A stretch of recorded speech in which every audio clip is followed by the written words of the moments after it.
At 12 o'clock, we got Louisville is 2-0. Traveling to Indiana is 1-1. Chance to end in any playoff hopes Indiana has.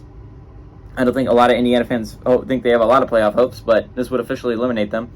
Louisville favored by 10 points on the Big Ten Network. Jack Plummer, transfer from Cal, has actually been kind of struggling for the Louisville Cardinals. He's gone 34-53, thrown for 494 yards, which is a really good number. 4 touchdowns, which is solid, but 3 interceptions has been rough for Plummer and the Cardinals, and you can't keep doing that if you expect to win football games if you're Louisville. Jawar Jordan has had 14 carries for 231 yards and 3 touchdowns. Jamari Thrash has been killing it with 10 catches for 170 yards and 3 touchdowns. Taven Jackson, a quarterback change in Indiana after the game against Ohio State. Actually didn't have an awful game. It went 19-26, threw for 260 yards. But again, that was against Indiana State. Yet to have a passing touchdown this year. Let's see if Indiana breaks that this week. Jalen Lucas has had 21 carries for 112 yards and 2 touchdowns. To give you an idea of how crazy that is, Air Force has more passing touchdowns.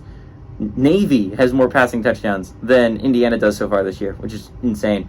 Omar Cooper Jr. has had 7 catches for 101 yards. Indiana's actually 2-0 in this series all time. They played in 1985 and 1986. The closest game was actually a 13-point victory by Indiana. Indiana's kind of dominated this series.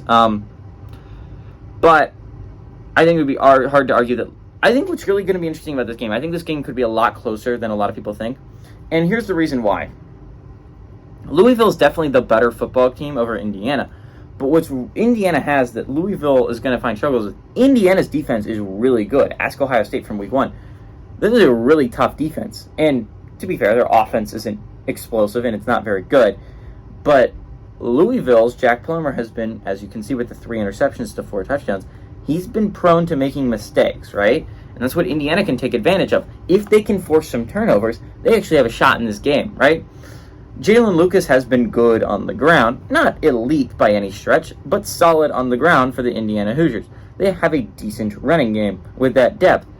If Indiana can get some turnovers and run the ball efficiently and not rely too much on their quarterback play, this is a possible upset for Indiana. Do I think it's going to happen?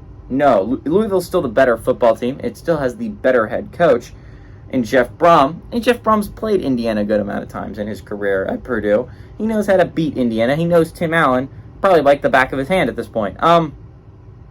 Louisville's a better football team. It has the better coach. Indiana has the better defense. I think that's what keeps it close. Give me Louisville to win, but I think it's actually a close game. I like Indiana to cover here.